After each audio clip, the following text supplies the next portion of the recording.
Okay, It okay, must we're be getting ready to go live. StreamYard. Yeah.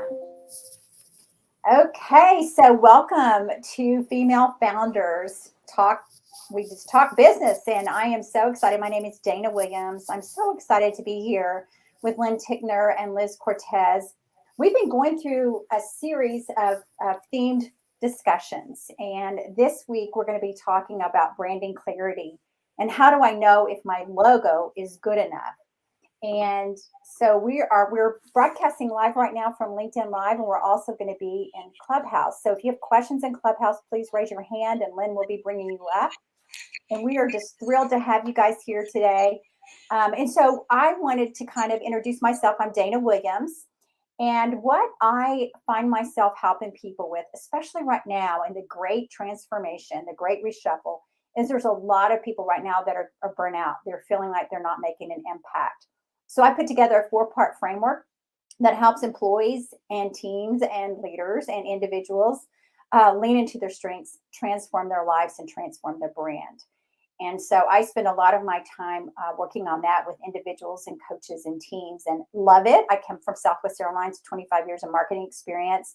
So I'll be using my marketing experience, branding experience to talk about logos today.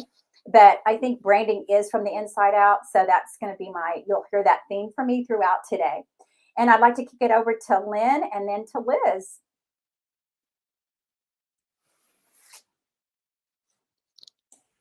Thanks, Dana. I'm Lynn Tickner, and my little company is called Ink and Key, and we help people with names, and then we help them create great brands and very clear messaging so they can build their businesses and grow. And so hi, Clubhouse people and LinkedIn people.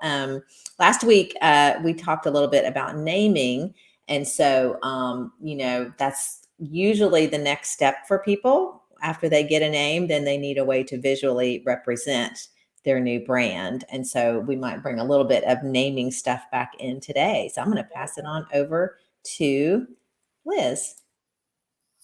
Hello, hello. Good to see both of you and to see people listening over on Clubhouse. And I'm Liz Cortez, and I went from fitness influencer to running a business with my husband. And we've been working together for 7 years, and we love local businesses and logos. Yeah, logos are so important for any business, whether you're an online business, if you service your city. I think logos, I like this topic, and I'm excited that we're going to be talking about this. So want me to take it away now? Yeah, go ahead. And I just want to remind everybody, if they have questions and they're on LinkedIn, please write them in the chat. And then if you're in Clubhouse, just raise your hand and we'll be bringing you up. Okay, take it away, Liz.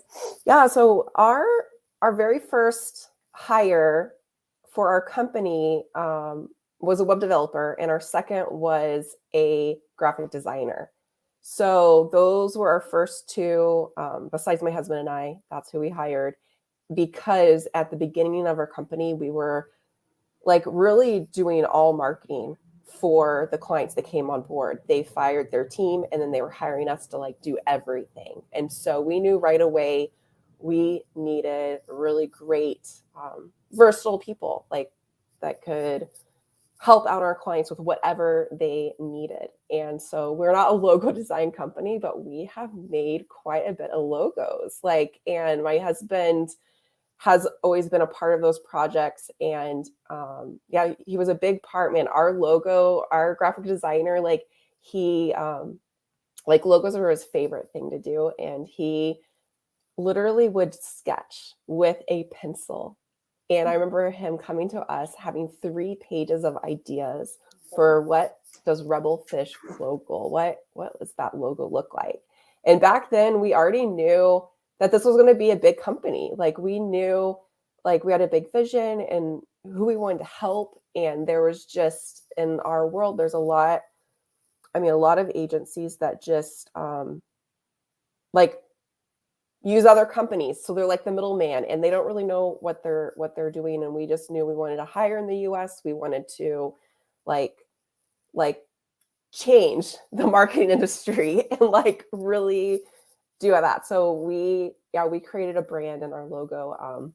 And I think with making a logo, even if it's your name, that's where you can start, is make a logo, make something unique for your name. And so yeah, so for something that makes our logo different and sets us apart is we have a backwards E in Rebel. So Rebel Fish. So like in my husband's office over there, he has a giant sign that has our logo on it, made out of teak wood, from this boat from Japan. That's really, like, really cool.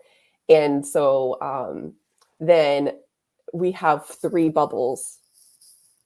That is another submark. And so I think with logos, like having a unique logo and having submarks that you could use on your website or your stationery, I just think really sets you apart. And like, yeah, and I've seen some bad logos when clients have come to us, or like they give us the logo and we're like, we cannot put this on your website or use it, like it's the wrong files. And so yeah, it's really important when you hire someone to make you the logo that they give you all the files and the rights and all that stuff. But that's what I wanted to kick it off. I like the logos. And I think also one more thing for logos is, in this day and age, like, you need to ask yourself, will this look good on a hat or a t-shirt?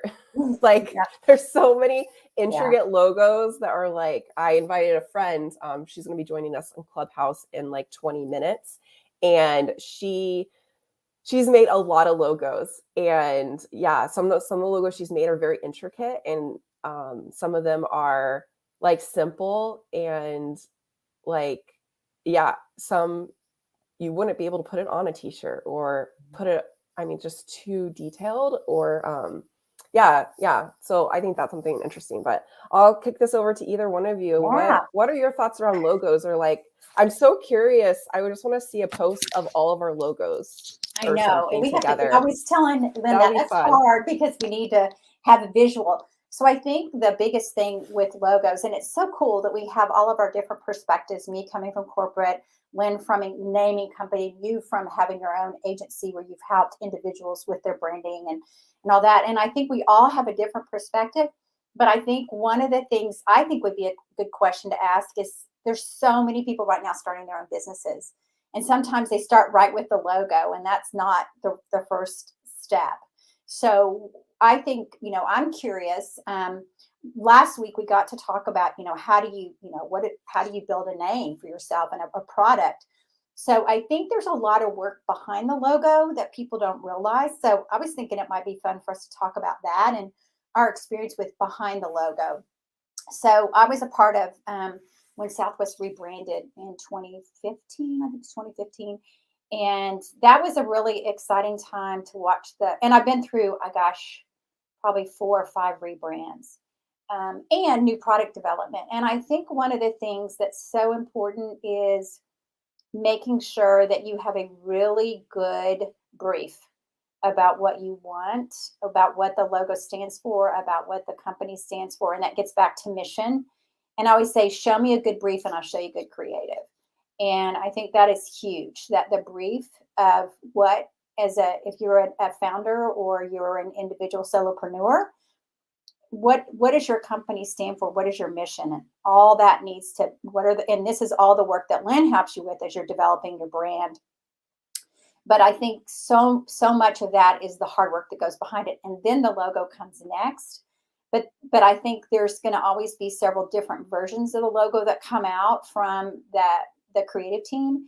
And it's finding the one that not is your favorite, because really it's subjective, right?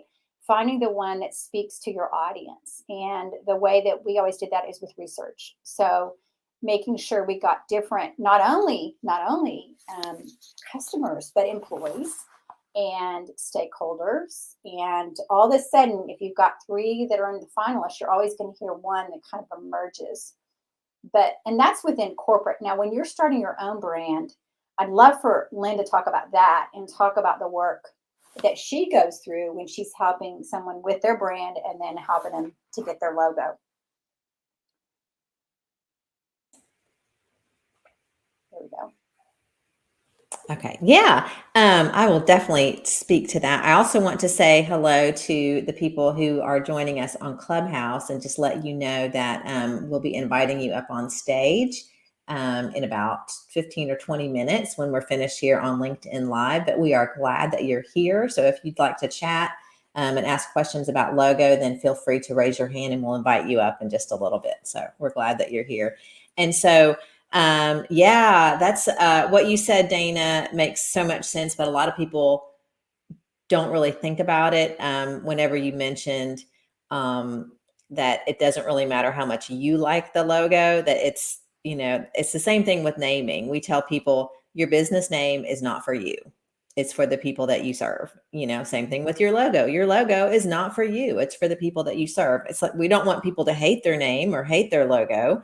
But at the same time, like you said, there's research involved. And there's so much about that person's brand, whatever that is, and how do they want to come across, like, are you a goofball, super fun brand, then your logo is going to look a lot different than what you were talking about, Dana, a corporate brand. And it gets so much deeper.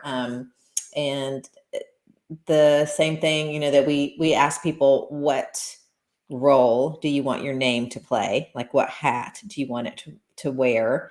Because it can't do everything. And it's the same thing for your logo. Your logo cannot do everything for your brand, but you have to kind of think, do I want my logo to blend in nicely with all the other logos of all the other people in my industry?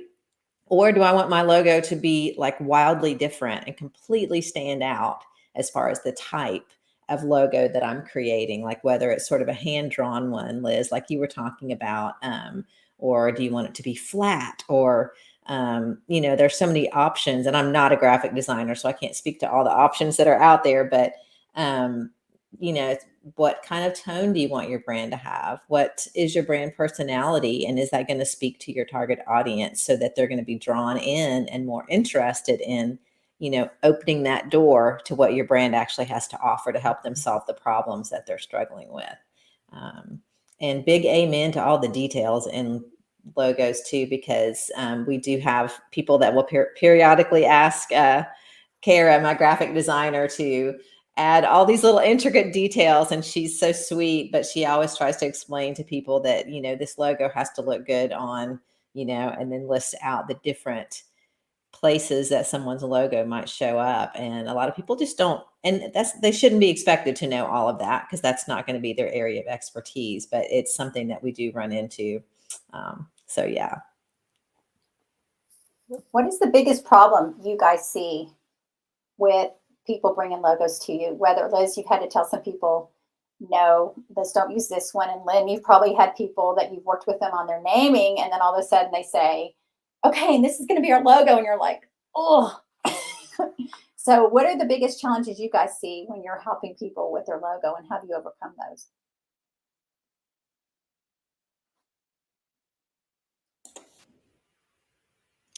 Kind of like what you just said. In fact, there's someone I'm currently working with that this particular person is investing a lot of money into a new website development, all sorts of things. But we have a DIY logo that looks like a DIY logo, but this person is just not that interested in doing a new one. And so, it's going to reflect on the website. And we generally will wait until we have a professionally designed logo so that we can base the website design off of that, so everything is visually consistent. And so that's an issue that does come up. You obviously have to let people make their own decisions, but sometimes all it takes is to show them, here's what it looks like, and if they see it kind of in comparison to how professional the website design looks, then a lot of times that's enough to kind of, help someone realize, yeah, I do need to upgrade this or modernize it. But yeah, that's a thing. Or someone will just say, they'll send you a PDF, or not a PDF, but like a JPEG file that they got from someone that they hired on Fiverr to make them a logo, and then want us to just fix it up, and it's like, well, we can't use a file like that and update it or edit it. And so, but again, that's kind of detailed tech information that we don't expect our clients to know all that. If someone's going to go to Fiverr and hire someone to create a logo and they're just starting out, they just don't have much to invest, that's fine. I mean, just go for it. But just understand that over time, you probably are going to need to hire a designer if you're going to take yourself and your business seriously, if you want something that looks professional. Yeah. So for us, we don't do graphic design stuff. I mean, we always have a graphic designer on staff. And most of the time what happens to us, because we're working with companies that have been around at least 5 or 10 years, we don't work with any startups, no one new. And but why we always have a graphic designer on our staff at all times that is like, can work 10, 20 hours a week if we need them, depending on the project, is because we're recreating stuff. And so most of the time, like clients, they barely even know their logins, like they don't know their logins. So ask them for the logos or what we need. I'm just like recreating. I'm like, okay, let's recreate this for social media. Let's recreate this for their website, recreate it. So our graphic designer, like these days, doesn't have to be creative at all. They just have to know how to look at one thing and then create it again in the right file so we can edit it and we can just use it. It's just so much easier than contacting the agency or the graphic designer and trying to get that for the client because they barely even know the passwords. And like they don't have time to be calling and hunting something down. And so pretty much I'd say for all of our clients, when they come to us, we recreate and we don't even tell them, like we just recreate it so it's a better file to work with and looks good because we really care about how things look. But I was thinking another question when we were talking, Lynn, and I forgot it because I was trying to answer Dana's first question. But I don't remember what I was going to ask you. But I I see we have a share button, and I'm like, I just want to have all these visuals. I'm such a visual person and kinesthetic, and I see we have a share button, but we've never done that before. Well, go for it. But I would love to see like some things you guys are talking about if you want to do the share button. But I also have been just noticing logos as I drive around, and a cool logo that I've seen recently, and I'm curious what cool logos you've seen recently, is the Staples brand. Do you guys have Staples where you live? We do. Yeah. Okay. So I saw a Staples truck and I'm sitting behind, and we're in California. So you sit behind in traffic for a long time and you just stare and read bumper stickers and whatever. But the Staples truck, I don't know if this is a new logo, but I've never noticed this before, but the staple, it looks like a desk. And so I love it when logos have like it's a literal staple, but it also looks like a desk. And I was like, that is cool. And it's modern looking the way that it arches. And so look up Staples logo. I just think that was the coolest logo I've seen lately.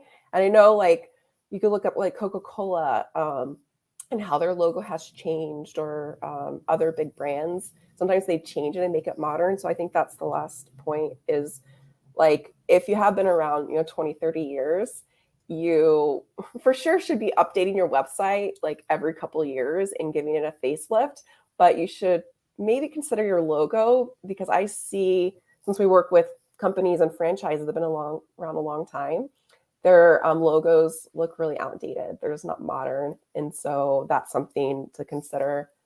You can still have a big brand like Staples, but you can update your logo. I love that. And I think there's like word mark logos, like you mentioned, like Disney, that's words, right? And there's Coca-Cola, and that's words, or FedEx. But one thing I always told the team is the value of your brand is the amount of money you've spent on marketing your brand the entire year, or since inception. And so just changing logos constantly is really detrimental to your brand, because people remember it and they start associating it. And it takes time, right? It takes time to build it and to get that word out. And so I think that's real important to think about when you're thinking about the logo. And, is it time to go ahead and let this logo go? And is it ready to go? And I think there's those things. Does it tell the story of your brand? Like you were talking about with the desk with Staples, or the swooshy, the swoosh for Nike, that had an interesting story. I think the graphic designer was in college, and the guy that the ad agency that was working on Nike heard her say she needed to, make more money. And so he hired her to do the logos, and she came up with the swoosh, and she probably made like $75 or something like this. And they ended up rewarding her many years later for that. But sometimes it can be really simple, and we try to make it really complicated. So I think it's something like this, the Nike swoosh or the Disney logo, something that stands the test of time. And to your point, Liz, something like Disney's evolved, over the years. So has Coca-Cola. It's evolved. It still has its same brand feel and brand essence, but it's evolved over the years. So I think what I love the work that both of you guys do in working with customers and helping them build their brands, but making sure their brand colors, everything, their brand essence, their mission, all that work behind it really shows up through the logo. So that's something else. And we haven't talked about it, but I think another thing to test when you're looking at your logo is how you talked about this a little bit, Liz, how it translates. Black and white color is, I've worked on some logos that we couldn't do much with because they were too color, every time back in the day, every time we printed, it was too much, or it was too complicated. So curious about other things you all would recommend as we think about, and we'll see if we can do some share here on LinkedIn Live. But any other thoughts you all have as you think about what you look for when you look at the logos, and that you would recommend to an individual or a small founder led group? Well, I mean, I wanted to just say about the different file types. That's one thing, if you do go to Fiverr, or you hire, someone for not very much money, or even if you try a DIY logo maker somewhere online, it's important that you do have different file types for different situations. And that would be just a matter of, if you're going to DIY, Google, use Google and find out, what file types do I need? What sizes do I need? I know that when we create a logo design for someone, Kara, my designer, we send a giant folder full, and it's completely organized, Kara does a great job of organizing all the different file types, different sizes for different purposes, the little favicon for your website, the little cute thing that shows up in the browser tab. A lot of people don't even know they need a favicon, or they've never heard of that word before, which is fine. Again, people shouldn't be expected to know all that stuff. That's what we are supposed to do for them. But we make sure that if they come to us for a logo and they're going elsewhere to do web design, and just over time as their brand grows and they have different needs for logos for different social media, print ads, whatever, we just make sure that they're completely equipped with all different types: black background, white background, with tagline, without tagline, a vertical one, so that if you need to squish it into a tight space, you can do it, or a more horizontal one. So we just do lots of different versions of the same logo so they can take it and run with it. But we also include a guarantee of, if however many 5 years later you lost a file or you need another file type, just email us and we'll get that to you without any additional charge, because we want to make sure that people have what they need. And it's something that, if you haven't looked into it, you don't realize that you need that much, and you might spend a lot of money on a logo and walk away and not have what you actually need for different purposes. So I think it's an important point. Yeah, I wanted to talk about like pricing for logos. Like how much did you guys spend when you got your logo? And or I mean, even Lynn, you can kind of share about that process. So for us, that first graphic designer, we got him for a good deal. We paid him $1,500. He created because I was still had my fitness business before. And so he created a new logo for my fitness business. I paid him $1,500 for that. I think for our Rebelfish one, we paid him $2,500, but we would charge our clients like $3,000, because you need to make a little profit when you give someone like who you use. But I don't know. That was 7 years ago. I have no clue how much logos are now. But for us, like, we had just started up, and at the beginning, we were only making $2,500 a month from our very first client. And so to like give all that money pretty much like to get a logo. We saw the value in it. And I know Lynn, yeah, like have this whole process. We didn't do any of that. Um and maybe our graphic designer just learned our personalities, but we didn't do messaging. We didn't have a website. We didn't have anything. But the first thing we did was to get a logo created. And so that's interesting to hear your process, because even my husband now, when he'll make logos for fun for friends that are starting companies, like, I don't know, he like just maybe just has the brain and it just naturally comes to him. But I'm like, how did you come up with that? Like, it's so good. And like maybe that's just how graphic designers are too. Like they can just take in the data without even really asking all the questions. They just naturally just pull it all in. But I'm curious, how much did you guys pay for your logo when you made yours? And have you changed it over the years of having your company?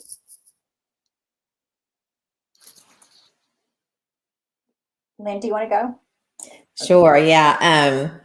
Well, I didn't really pay anything for mine because my graphic designer, Kara, did it for me just as part of as we were getting things started up. So we just kind of exchanged things and it all worked out. But mine is like based off of a typewriter key, because that's kind of where the idea behind my name came from. So it's got like it's a circle, with an I and a K. So the I is kind of worked into the K for ink and key. And as far as price goes, it's so relative. They're just prices are everywhere. Just same thing for a website. You can go, you can find somebody to build you a super cheap website for a few $100. I wouldn't recommend that, but they're out there. And then you can, get a website for thousands and thousands and thousands of dollars. Same thing with logos. Prices are going to vary everywhere. And I mean, I recommend that people ask to see examples of their work, and then they do a search, because this is another thing, I guess, to bring up, kind of having to do with pricing. If you go somewhere super cheap, a lot of people will just use stock clip art. Like if you go somewhere and you hire someone and it's kind of inexpensive, you're going to find clip art as part of your logo, which we've seen over and over again. If people will come to us and they'll say, my logo's good, here it is. And then Kara will send me a link of like all the different places, either the exact same logo shows up or where it looks very, very similar, which means you can't own that logo legally to use it. And whoever did come up with the original design could potentially come to get you at some point, because it's not original. It's someone else's work. And so there's a lot of legal stuff about that I don't totally, I can't speak to specifically, but we recommend you find a designer that will guarantee you're getting an original design. Yeah. Thank you, Lynn. And Liz, that's an interesting question, because I worked on my branding and everything, because we built the Strengths Journal brand first.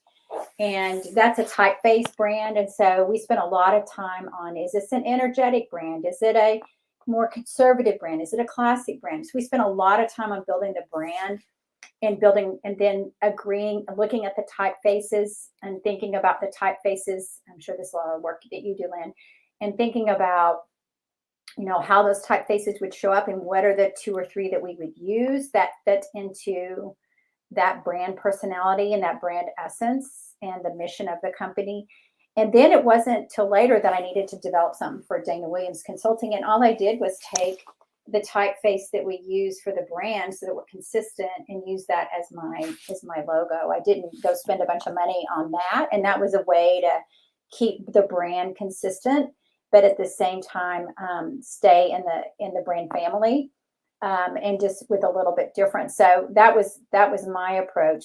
But I think as you think about whatever you're doing with your logo, and think about how you can develop that in a way that it will transform and say who you are. I think my biggest pet peeve when I'm looking at logos and branding is when people are constantly using different typefaces instead of one consistent typeface across all the things. So while we've been talking about the logo and, are you ready to let your logo go out into the world? One of the things I recommend is you actually put your logo out there amongst your competition and look at it. and say, does this speak to who I am? Does this say who I am? And do I break through in a way that shows my personality and who I am in this moment in time? And then does it utilize that space? Is it versatile? Can you use it different places? And then is it easy to use? Is it simple? And I think sometimes we overcomplicate that. So I think those are the things I kind of look for. So I really didn't have a price per se, Liz, of what we paid, because I just took the brand already, the brand messaging and the brand typeface, and use that. Sorry, and use that. So. Wow, so both free logos. That's nice. Yeah, there we go. Yeah, so it wasn't I just want to free. give like people that are listening to this replay just like a sense of like how much things cost or like what they could expect. I think that's something with marketing. Whenever you hire a consultant or a marketer, like prices can just range, and like I think you get what you pay for. And I think it is really important to invest in these key pieces that you're not going to be changing. Like change your hair color. You could change that every 6 weeks or whatever. But a logo, like, those are important things. A website, like, to change a website, that's like $10,000, $15,000, depending on just like a simple website. Like those are big things that I think are important to hire the right people. And then you talked about the fonts. I remember our font back then, like, I don't even know if Google Fonts was even out, but these days, like I've just had to share, because our font is a paid font. And when we switched graphic designers, our new graphic designer did not own our font. And then we learned of how much it is to buy the font. It was like $900 or something crazy like that. And I was like, what? So at that point, I was like, okay, like to upload your fonts to Canva, like you have to keep uploading. And for some reason now, like I don't even know where the file is on my computer. It like disappeared. I changed computers. And so that's something that can be tough. But like we came up with what's the closest of the free fonts. And like that's also one thing that makes it easy when we'll make websites for a client, is like they don't know where their fonts are and they don't have the files to give to us so we can update their website, and we're not going to rebuy them again if we don't own them already. So we will just try to find like a Google font that's similar and free and just really easy. Do you guys do that too, Lynn? I know we're a little over, but yeah, we can wrap up too. But I think that's important. You brought up about the fonts. Yeah, it really is. And yes, we do that as well. I mean, we have had instances when, the client will go and we give them instructions and they go purchase the font if that's what they want to use, and then we'll use it. But we've also done, like you said, and just find something that's as close as possible and get that approved and just go with it just to make it easier. So for sure. But yeah, thanks to those people who have joined us on Clubhouse. And I think, Dana, we're going to wrap up here, aren't we? We are. So thank you, Liz, so much for guiding our conversation today. I heard a lot of good things, and just summary, some great things to think about. Is you don't have to spend a lot of money to have a good logo, but really spend your time and effort on your brand and your colors and your fonts and what you stand for. I think that's bigger, the time that you spend with somebody like Lynn's group or even Liz's group, knowing that is going to be key. And then making sure that what you create is simple and it can be translated into different colors and different ways. And then it's versatile, and make sure it has the right typeface as we talk about fonts, and that you use those fonts consistently. So lots to talk about around logos. I think next week we're here every Wednesday at 12 Central Time. Next Wednesday, we're going to talk about why aren't people buying from me? And this is under the brand clarity kind of theme this month. So stay tuned, come back and listen. And we'd love to have your comments. And even maybe next week we'll have some shares. What do you think, Liz?